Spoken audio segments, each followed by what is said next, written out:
So I thought that what I would do in this talk is really illustrate some of the trends and trajectories that within CSIRO that we foresee. I'll use several examples of our research that perhaps describes our response to those trends and trajectories. And then towards the end, I'd like to talk a little bit about the, I suppose, change or improvements in innovation systems that are happening in Australia and how CSIRO is working with universities to get more research outputs from the lab into the marketplace. So CSIRO Ag and Food is basically all of the ag and food research integrated into one business in CSIRO. It's happened in 2014 to simplify things. It's the largest research activity in CSIRO. And our sort of core capabilities are science that underpins plant and animal breeding, farming systems, global agriculture, as in research for development overseas, and global impacts on agriculture, such as climate change. Aquaculture is included in this, as well as food science as well. So one great thing about this role is that I can go and scavenge and cherry pick the best of the portfolio and present it, but there's the inherent risk, of course, I'll misrepresent it. And usually I'm off overseas talking to people where that probably doesn't matter that much. But here, of course, some of the authors of that work are in the room. So please forgive me if I misrepresent your work. And I'm sure I'll do my best. And for that reason, there is a slight sort of emphasis more on plant science in this talk than perhaps everything else. But we will be touching multiple fields. Hang on.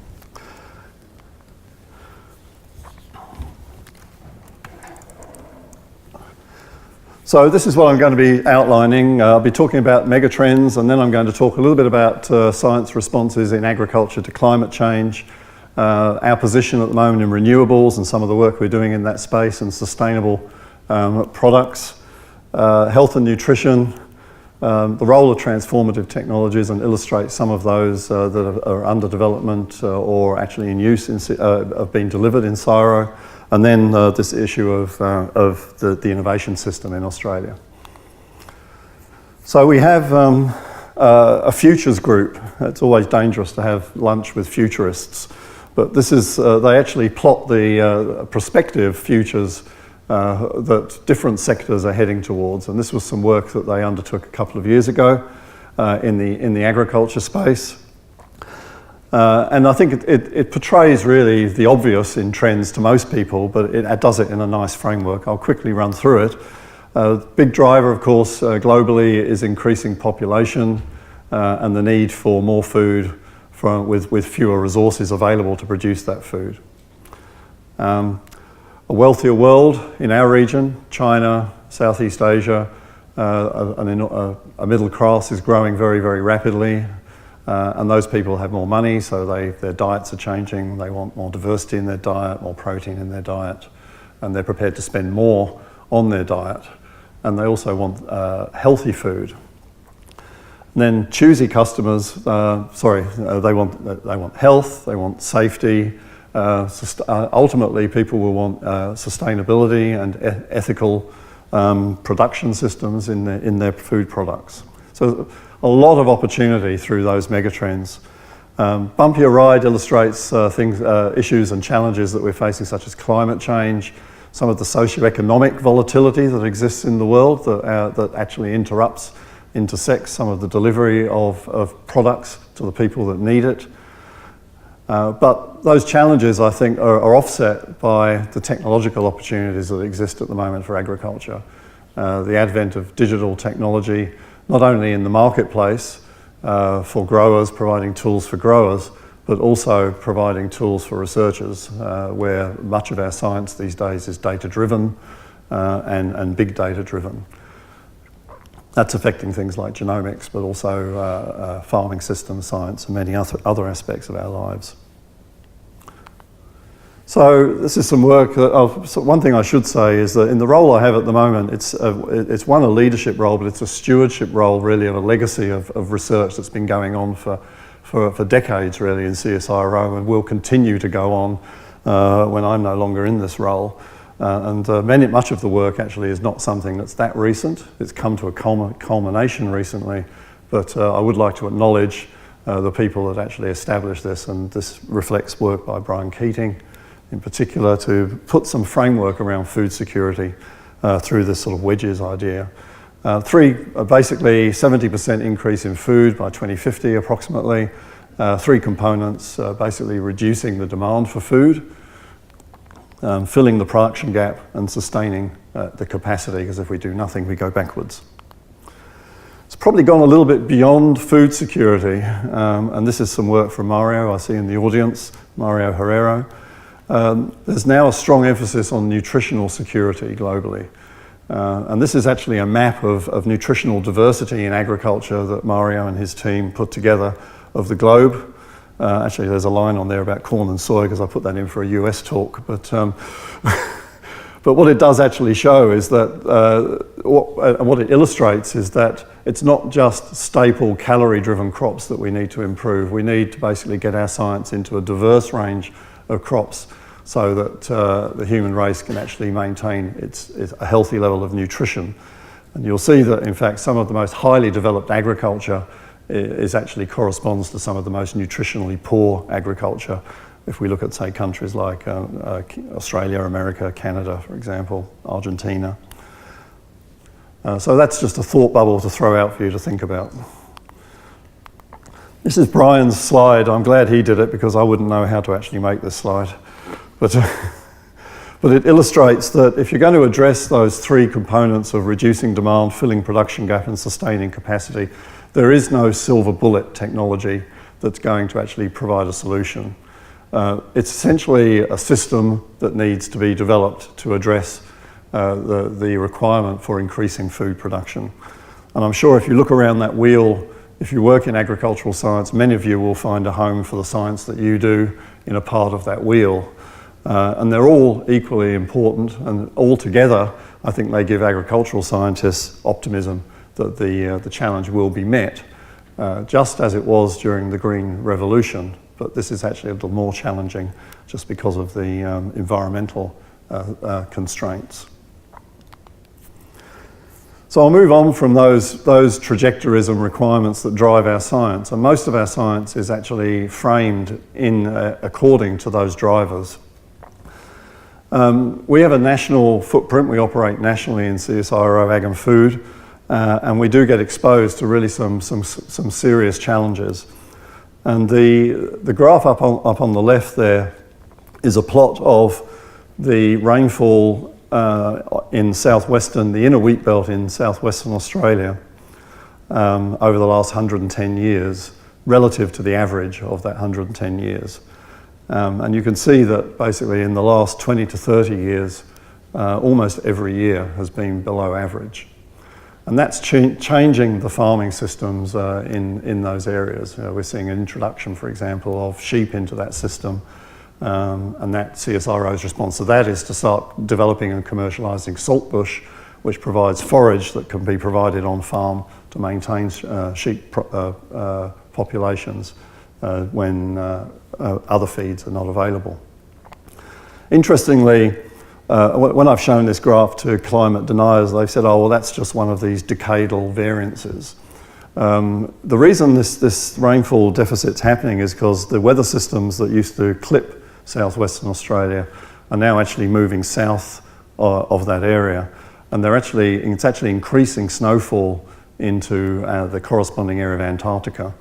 And you can therefore do ice cores in that area, and our oceans and atmosphere people have shown that this type of weather event cannot be seen in the last 800 years. So what the technology actually makes available for us in weather records, this is unprecedented.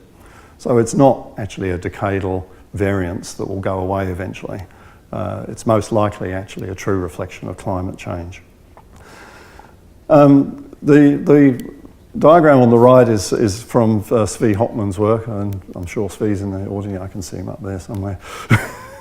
And basically Svi's been mapping yield gaps, and more recently has been mapping yield potential for wheat across the Australian wheat belt, which really uses simulation models combined with measurements of soil composition and climate to to actually outline what's happened in the potential for producing wheat over the last 30 years or so, 25 to 30 years. And what SVI has found in this study is that there's been a 27% decline in yield potential.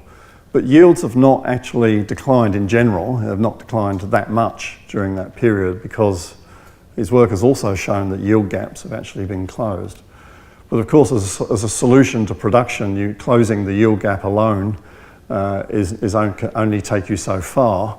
As you get closer to the end of closing the yield gap, it becomes more and more difficult. And so I think this is just a good illustration that we need transformational technologies that are going to break yield barriers, or combinations of technologies which enable us to break those ceilings. So what sort of technologies would we use to address that? In CSIRO, together with ANU and the University of Adelaide, we run an NCRIS plant phenomics centre and deploy, I think, phenomics tools in the field, which has been a big emphasis in CSIRO, to measure various traits. This is basically wheat. It's the work of Greg Rebetsky, funded by GRDC. Greg basically is in response to a question I threw at Greg, which was basically, there's all these traits, everybody in CSIRO is working on a different trait, and they all say it's the most important trait in wheat. We need to know what the relative value of these traits is, basically. So Greg set up near-isogenic lines or populations which were comparable, but which could be compared where there was a single trait difference. And then use the managed environment facilities in the 3 agroecological regions, so Narrabri, Yanco and Merredin in Western Australia, and then compared over 3 years the yield response of these near-isogenic lines and differing populations. So you could assess the relative value of particular traits which are along the bottom of that graph. And he has this data basically by region, but I'm just showing here the grossed up national data. But it does allow you to actually make clear decisions for a particular region or in general, which is the 3 regions are actually the 3 graphs there, which particular traits are most important to incorporate into those breeding lines for adaptation for water productivity. I say water productivity because the managed environments allow you to actually control water onto those plots. So there's a degree of precision that's emerging by combining genetics and phenomics together to get actually a much better notion of how to combine traits. And I won't be talking about genomic selection and the use of large genome tools. We're involved in that sort of work with Bayer Crop Science, but we're seeing similar effects really of new traits and new combinations of traits emerging from that work. But improved water use is not only about new genetics, and we have other new technologies emerging which are responding to this. So this is some work from Keith Bristow is leading the team, but it's a collaboration between agri-food in CSIRO and manufacturing in CSIRO, where they've developed polymers, which basically are present as a liquid. When they're sprayed on the ground, they polymerize. And they restrict water use, so that if there's 2 temperatures there in those graphs, the black line is water loss in normal soil, and the red line is water loss once the polymer has been applied. These are biodegradable, they disappear during the season, and they're a prospective replacement, for example, to plastic sheeting, which is used quite commonly in the horticulture side. So in our view, this is a fairly exciting technology which may actually have quite wide applications. And this is basically just some results from a study that Keith and his team have undertaken to show increases in water productivity in crops in the field to demonstrate the efficacy of this technology. Getting this to market, we might talk about that in question time, about how you get this side of technology to market, but really this is actually going to require the production of millions of tonnes of polymer material to have real impact at scale. So you need particular partners that are actually going to work with you to do that. So that's just some sort of vignettes about what we do in the climate change space. So I might move on now to the other aspect of climate change, really, which is about climate mitigation, climate change mitigation, and really what can be done through science to address this issue. If you look at these graphs here, you'll see that the energy sector quite obviously predominates in greenhouse gas emissions in Australia, as it does in almost all countries. But if you read the newspapers, you'll see and understand that the energy sector is coming under enormous pressure to actually reduce that footprint. And I understand that there is considerable discussion now about the second biggest contributor to greenhouse gases, which is agriculture itself. So it is possible that we may, if we think of it in a decadal sense, that agriculture may be asked to adapt in the same way that energy sector is being asked to adapt at the moment. And if we look at where emissions come from in agriculture, 3/4 of it effectively comes from methane emissions from ruminants, and the rest primarily from nitrification of fertilizers and other emissions. So what can we do scientifically to do that? One way is to actually start producing guidelines that can influence policy and also allow one to predict what the consequences of policy might be in actually trying to put pressure on reducing greenhouse gas emissions. And we have some fantastic modelling capability in CSIRO, bioeconomic modelling or whatever it's called. But it is very impressive, and over the last few years, culminating in a paper in Nature in 2015 and another paper in Nature in 2017, and a very substantial report back to government, CSIRO has undertaken this view of the future of Australia, how water, food production, energy and the landscape effectively can be managed together in various scenarios in the future where policies are driving particular climate change mitigations. And if you want to understand the implications for agriculture, I'd suggest you actually read Mike Grundy's paper, which isn't on this slide because it wasn't in Nature. I think it's Agricultural Systems, was it, Mike? Yeah. Because in agriculture we're simple folk and plain talking, and I can understand that paper more than these sophisticated analyses. But just to give you a bit of a flavour as to what this produced, so here are 4 scenarios of greenhouse gas abatement driven effectively through a carbon price. So weak is basically pretty much as where we are at the moment. Mild and strong would be different time frames of introduction of a carbon price. Carbon price here we're talking about is between $30–40 a tonne, getting up to double what currently people are talking about. And then very strong is a very strict and rapid introduction of that. And you can see the temperature predictions here for a 100-year temperature change, 6 if we do nothing, so 3 degrees or 2 degrees.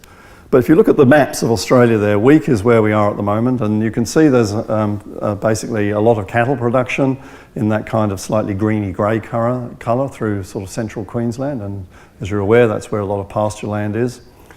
And if you actually introduce even a mild abatement incentive, where farmers would say, well, should I run cattle or should I plant trees? And if I'm going to get paid to plant trees, then I choose to plant trees, and you'll see that that area turns blue very quickly.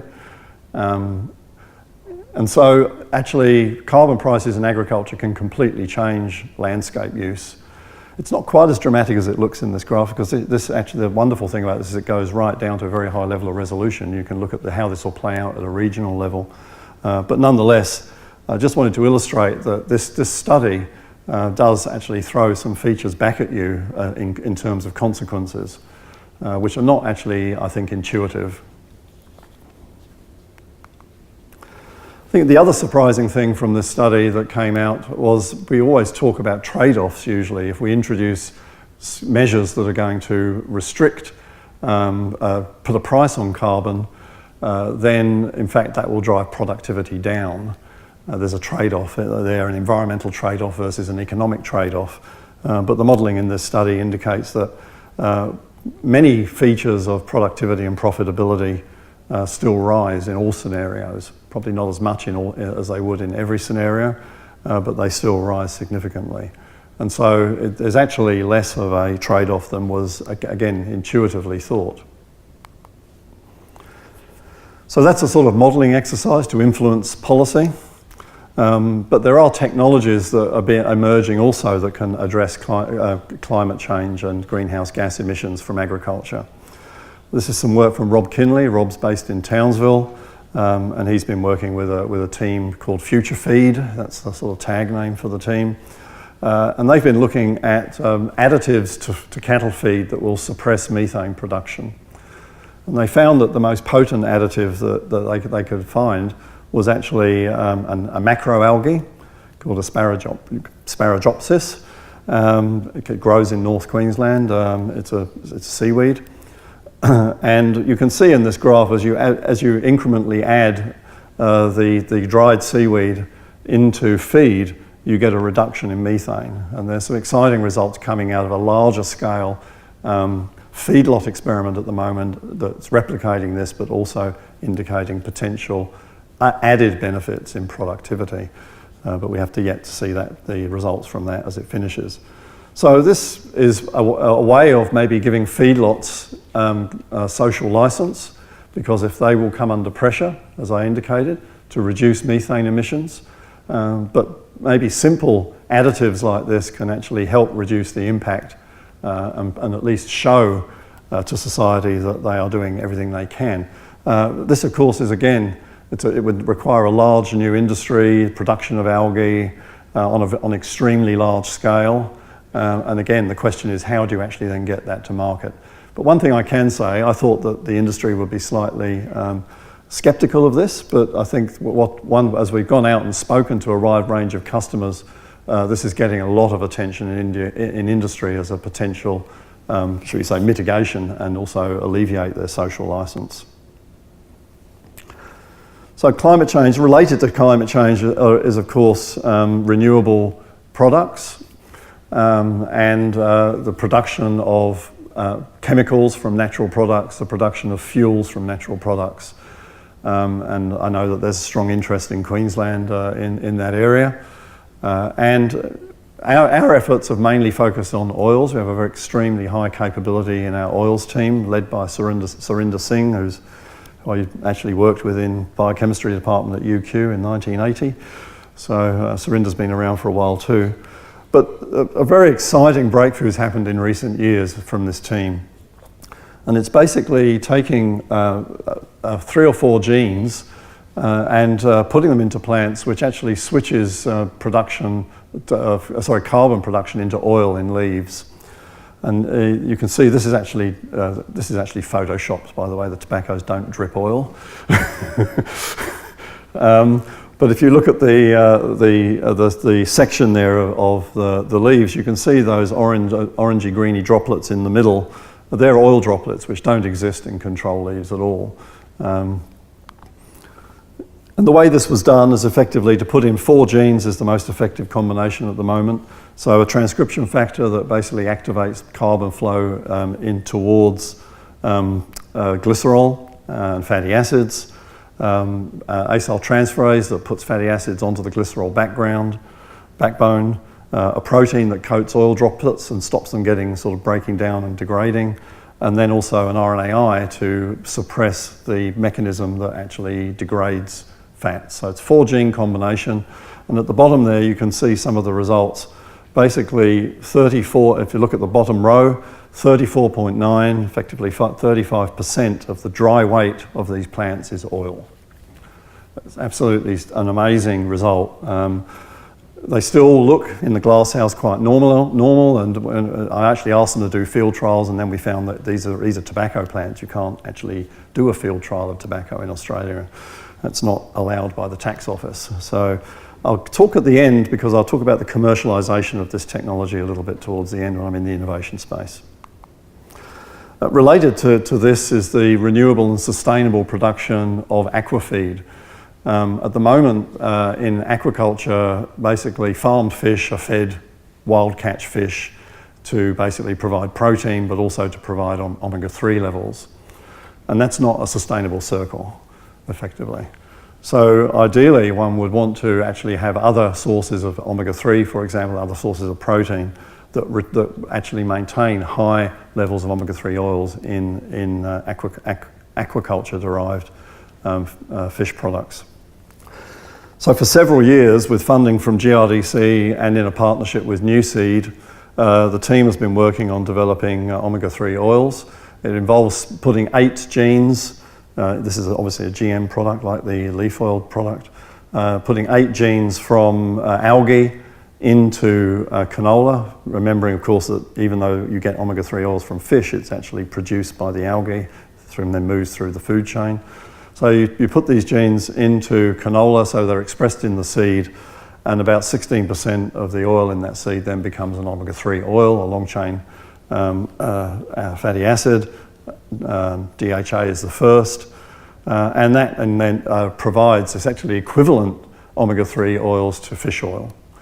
And so at the moment, this is Newseed's our partner. They're responsible for deregulation, for commercialization, and the package is currently for deregulation is currently with the OGTR, and we're hopeful that this will get commercialized within 1 or 2 years. Probably 2019 is the most realistic.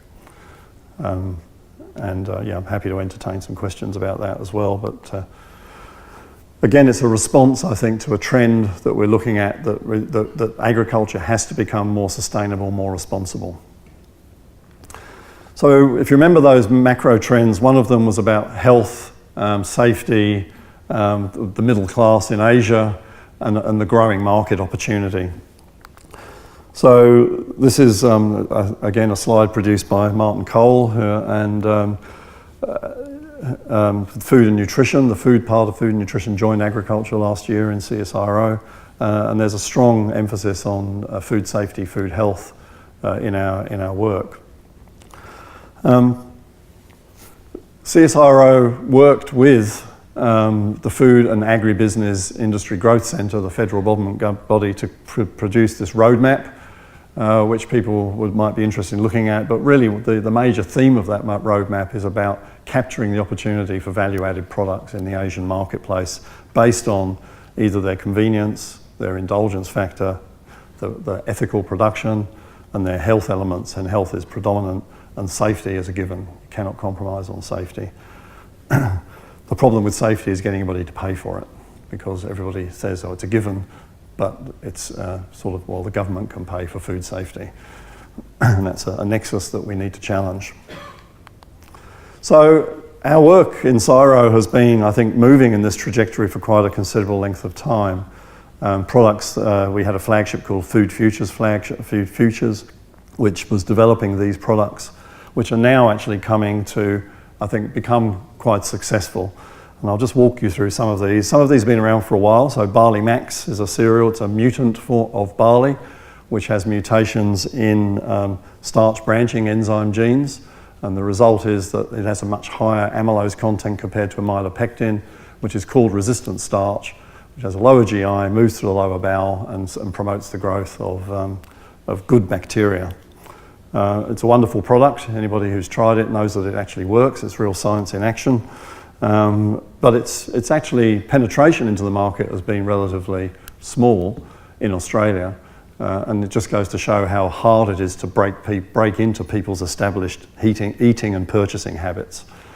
However, so this has been commercialised through a spin-off company of CSIRO called the Healthy Grain. Last year, the Healthy Grain received a capital injection from a Japanese company called Teijin Corporation, one of the big food companies in Japan. And the reason they put the money in is because they were given some product trials, and they basically put these up on e-commerce lines, and they just were continually selling out. And when I say selling out within 5 minutes of it going online.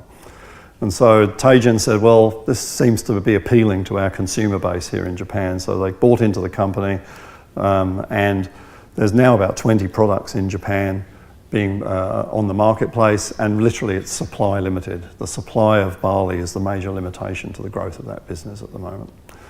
And they use them in things like rice balls, which are 20% barley max and 80% rice, and it's adding, I think, fibre into that diet. The top left is some work Regina Ahmed who's on the right-hand side of that picture. Regina worked basically to mimic barley max in wheat, which is much more challenging because effectively there are 3 genomes in wheat, so if you want to make mutations, you've got to get homozygosity across the 3 genomes for a mutation, etc. Initially, the effect of making high amylose wheat was demonstrated in a GM wheat. It's GRDC and Lima Grain funded work. Was successful, went into clinical trials, all the health benefits were demonstrated, and then the company, and probably quite rightly, said, well, that's all very nice, wonderful product, but can we have it non-GM, please? And that took several years of development, and this year, the first commercial products of that are actually now released in the USA. It's licensed to Bay State Milling for the US market, and they've released it under the brand name HealthSense, because essentially it is a healthier wheat. It's a complete drop-in product. It can go into any wheat processing system, but actually has a much healthier outcome. So potentially it has actually the scalability of replacing all wheat. And it is actually an amazing outcome. And then finally, gluten-free beer, essentially making barley that's gluten-free. Barley normally is about 50,000 ppm of gluten. And through a series of 3 mutations, our team, Greg Tanner, also an alumni of UQ, generated the product, working with Phil Larkin and Crispin Howard, to generate gluten-free beer, which has got less than 4 parts per million of gluten. And amazingly, the opening market for that was in Germany for beer making. It's because in Germany you can't actually make gluten-free beer using other products like sorghum or rice or something like that, because by law the only things that can be in beer in Germany are barley or wheat, yeast, hops and water. So, but now, because that's now been commercialised in Germany, there's a lot more interest, I think, in other brewery territories, including Australia, but also other countries. And there's a hull-less now of a variety of that will be commercialised through Healthy Grain. So it's fantastic to see these products now getting into the marketplace after more than a decade, really, well, 15 years more or less of development. It's how long it's taking. It's not straightforward. And there's a pipeline of material that's coming through. So this is a collaboration. We have a collaboration with the Chinese Academy of Sciences, and I was at that meeting yesterday. We do joint projects with them. This is one here, thick aleurone cereals, together with Chunming Lu. And this is basically in rice initially, and it's using mutations that give you a thick aleurone layer. So the aleurone layer surrounds the endosperm. It's usually just 1 cell thick. It's where all the goodies are other than starch. And if you get these mutations, you can thicken it up quite substantially. And if you do the actual analysis of the nutritional benefits from that in a wholemeal rice, and not many people eat wholemeal rice, so just bear that in mind, then you can see fantastic increases in the nutritional content as illustrated on this slide. So our aim is to actually do this in grains that are eaten in a wholemeal form. So, for example, have a high aleurone wheat, for example. So that's some of the science that's in the pipeline around climate change, renewables and health. What's the technology front doing, and how are our technologies going in the marketplace? So we've had a fairly strong push, and still are, in the digital agriculture space. And I think the promise here is that we'll develop tools that farming enterprises can use, where they're capturing data off their machinery, or they're basically undertaking analyses of their soil. Obviously they have information on their climate, but at a very detailed level, and we can provide inputs into those enterprises that allow them to make better decisions based on historical data that they've taken and our modelling capabilities. And we ran a sort of hackathon, I suppose, for want of a better word, last year with Lawson's Grains, who has a mass of precision ag data, and came up with 3 winners. I didn't put the University of Sydney on here; they came second. But not because I don't like them; it's just that I didn't want to use them without their permission. And these are basically tools that this company can now use and get more value out of its precision agriculture data collection. My favourite illustration of digital agriculture is this one, which is virtual fencing in the livestock space. It's been going for quite a long time. But basically, the animals here have collars which have GPS tools on them, and they also have alarm type signals. And so a grower can basically map out on an iPad or a line, and that yellow line there is this one here. As the cattle approach it, their GPS is recorded, and they'll get initially a sound alarm, and if they go too far, they'll get a mild electric shock, and they quickly learn that the sound is enough and back off. And you can use this, move this line around or for herding cattle. It's licensed to Agassons. It's a small company in Australia, and we're now seeing companies that are setting up large cattle properties in northern Australia are making the choice that this actually looks more flexible and economically as good an option as just building lots of inflexible fences. So the future of that is now looking much better than it maybe has done in the past.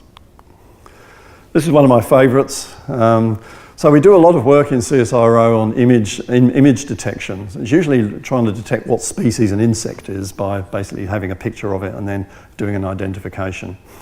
But the team that does that actually has recently been commissioned to do some work in Africa, where there are plantation companies that have huge problems with elephants. And so they set up this elephant alarm, which basically is very simple. The piece of equipment is about the size of a sort of a projector. It's very small, but it will detect movement. So it will detect an animal at night. It'll take an image, be it infrared or RGB image. It'll use image analysis to actually identify the individual animal, not the species of the animal. You know, this is elephant Bill, not just an elephant. And then it will basically let off an alarm, which could be a very loud noise, or in fact flashing lights, and these come in different colours and different noises, because if once you've identified the individual, you don't want to give it the same alarm that you gave it last time. This is digital agriculture in action in my mind, and an amazing adaptation of this type of technology. And we will see some very, very, I think, diverse applications of digital agriculture in digital agriculture. I've got to move on here a bit. I might just skip through this. GM products now coming to market outside of the insect and herbicide resistance traits. Arctic Apple has just been released in 8 potato. These are effectively gene silencing products where browning in apples has been suppressed, browning and acrylamide production in potatoes has been suppressed, or lignin has been suppressed in alfalfa, and these are now basically in the market in the US. And there is a range of products in the GM space that are coming through, but it's interesting to see who's funding this. Bill and Melinda Gates Foundation is funding a cohort there, be it C4 rice, Apomixis, QUTs, bananas. Rockefeller USAID is supporting the cowpea. Two Blades is supporting broad spectrum disease resistance. These are all philanthropic, effectively, foundations. And so, and if you have conversations with the Gates Foundation, the reason they're funding is because their view is that business as usual is not enough to deliver those outcomes to those challenges that I outlined at the beginning, and that we need effectively quantum changes in output. And TJ Higgins is responsible for the pest-resistant legume cowpeas effectively.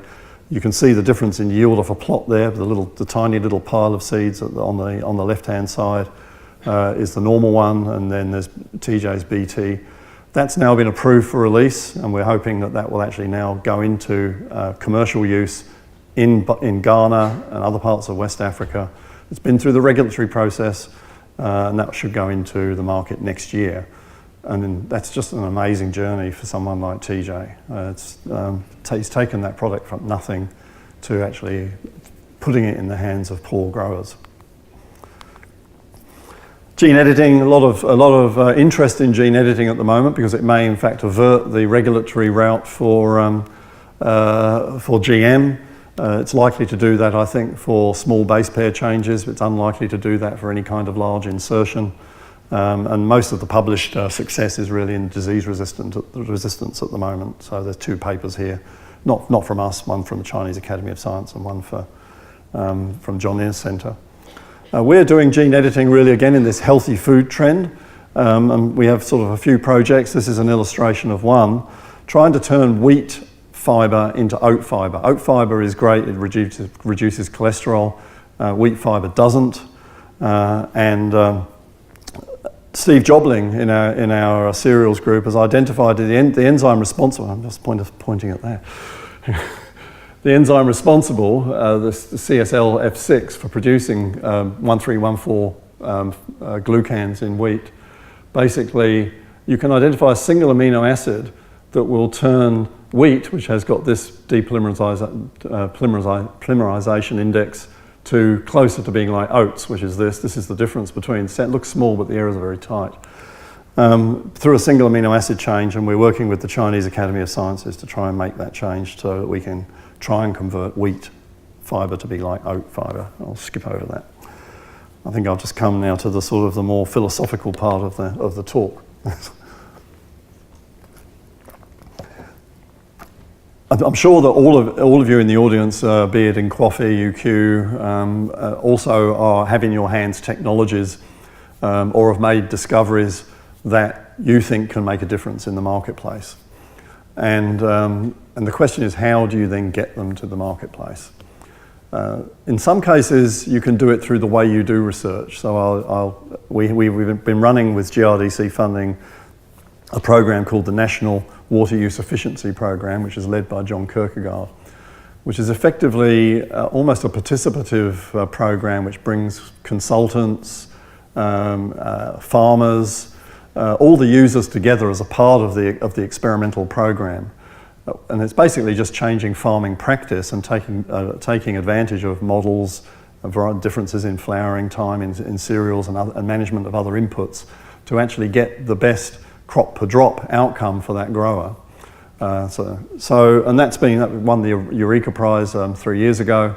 But the way that gets basically its products to market is by actually having the users in the experiment being actively involved. So it's a form of innovation for socialising, shall we say, an agronomic output. But many of the technologies that I've described here are not really things that can be socialised. They effectively have to be commercialised. And it's necessary to actually have investors and partners in that process. So traditionally, the way that we've gone about this is to actually license companies, be they small or large. So, for example, virtual fencing to Agasons, they have the license for that. They're a very small company. Or RNAi technology for alfalfa to Monsanto, a very big company. But is that actually the best way? Because first of all, if there's a high risk, it's unlikely a small company is going to want to take it up. And if it's not aligned to the strategy of a big company, then they're not going to take it up no matter how good it is, because they have very fixed strategies. And remember, there's only 4 of them now. There used to be 6. And there's a lack of diversification in the big agribusiness companies. And so getting investment to get your your product, shall we say, out of the proof of concept to the marketplace is a big challenge. It's not only in ag, it's also in all aspects of science. And many of you are probably aware that our CEO, Larry Marshall, joined in the end of 2014, and he comes essentially from startup company area in Silicon Valley, and also he's been running a venture capital fund in Silicon Valley. And I think he brought a very different perspective on how technology might be able to leap over this valley of death. So we have very little in Australia, very little venture capital, very little private equity that invests in science and tech type projects. There's huge amounts of capital in super funds. I think the 3rd or 4th biggest capital fund in the world is in Australia. But of course, not much appetite for a lot of risk, at least not with my super. And so Larry had a conversation with the government about what can the government do to actually try and provide a bridge for this gap, this valley of death. And that was the National Innovation and Science Agenda. And Larry basically used information like this to stimulate that thinking in the government. This is 2014 data. This is an old slide, but it hasn't changed much, trust me. If you look at basically peer countries and you look where Australia stands in terms of its efficiency and innovation, its ability to to capitalise on its investment in R&D and education and convert that to economic outcomes. then we sit, in this list, we sit at 81. I think we're down to about 71 now. And if you look at the OECD countries and look about collaboration between private sector and public sector R&D organisations, universities and publicly funded research organisations like CSIRO, we are last. That's the arrow right on the far right-hand side. That's Australia in the OECD countries.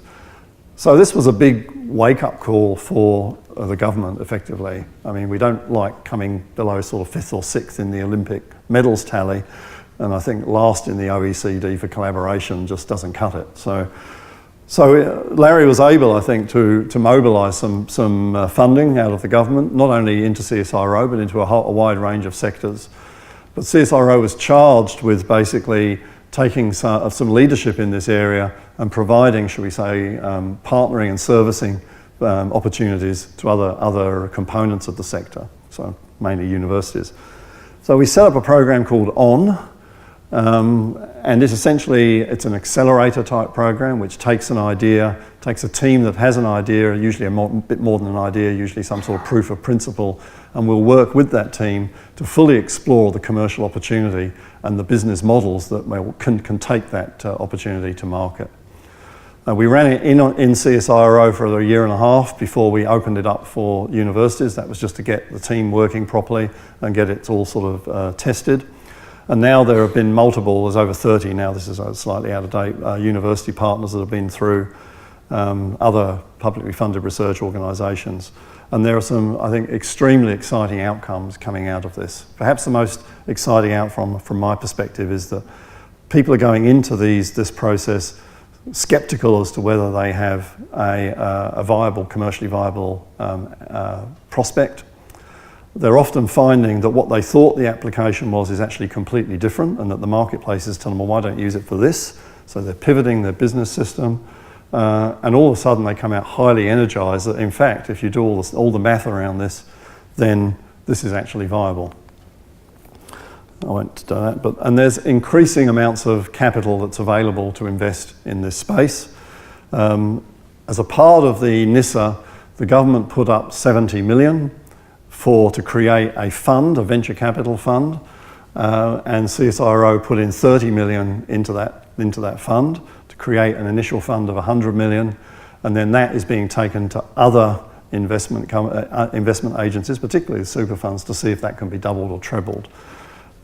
This has to be set up independently of CSIRO. You can't have a venture capital that is run by CSIRO, so it's now up and running. It's called Main Sequence Ventures. They're doing a roadshow at the moment. Some of you may have gone to their roadshow, and they just last week announced their first 4 investments. And the key, I think, from a university point of view, is they're interested in early stage investment.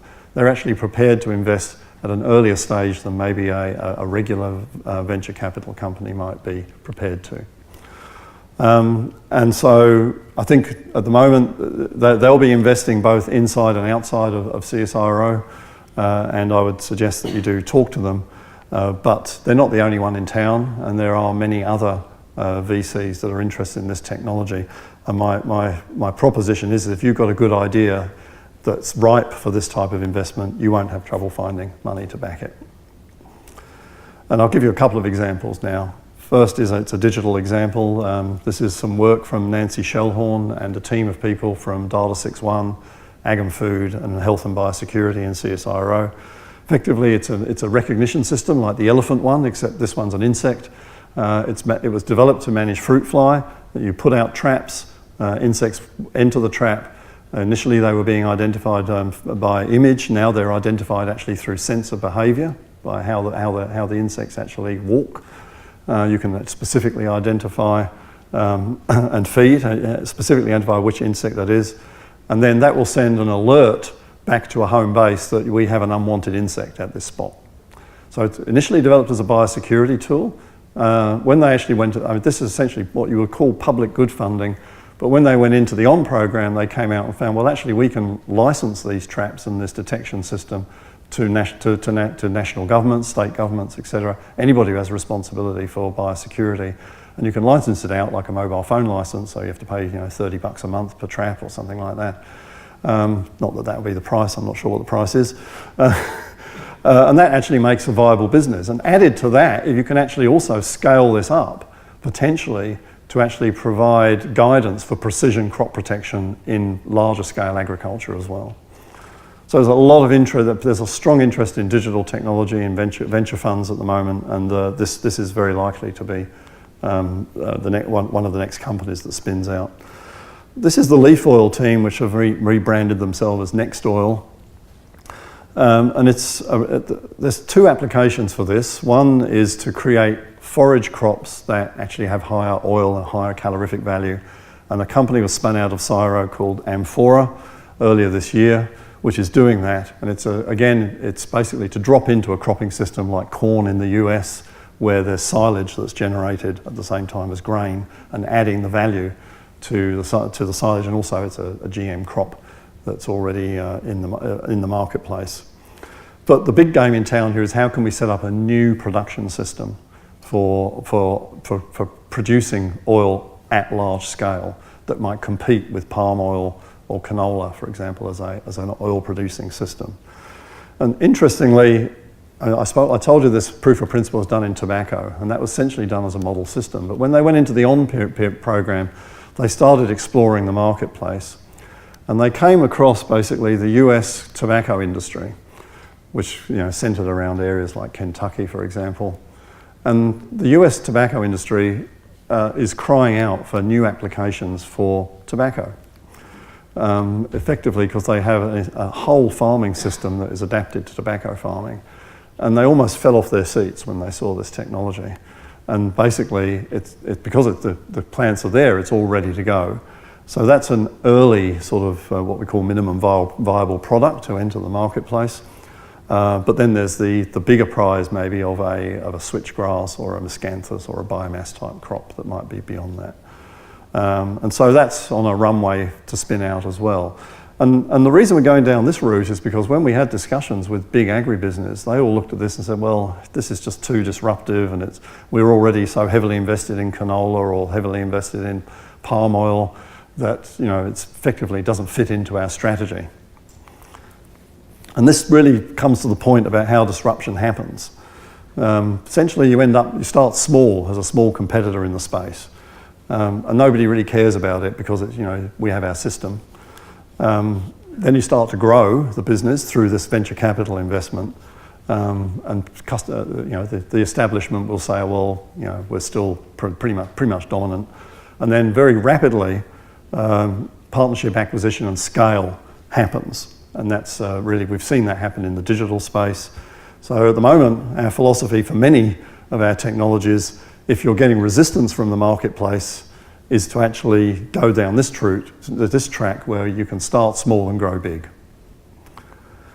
And that's basically our recipe, I think, for growing the future, which is our tagline for CSIRO Ag and Food. And I'm happy to take questions.